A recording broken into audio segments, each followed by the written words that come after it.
There we are. So I have a fine collection of stuff here. This nice old gun cabinet. Got my new drum for my my cooker there. Gonna get that cut in half. Got a little bimini top I found for free. This has got to go back on my buddy's boat. Well, I didn't go back on, but he might not need that.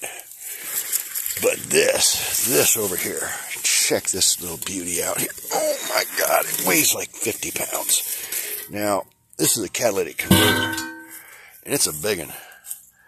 Look at the size of the pot on that thing. This is off a Duramax diesel or something like that.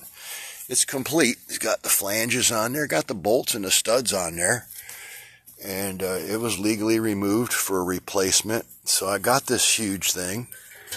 And it's supposed to be worth some money.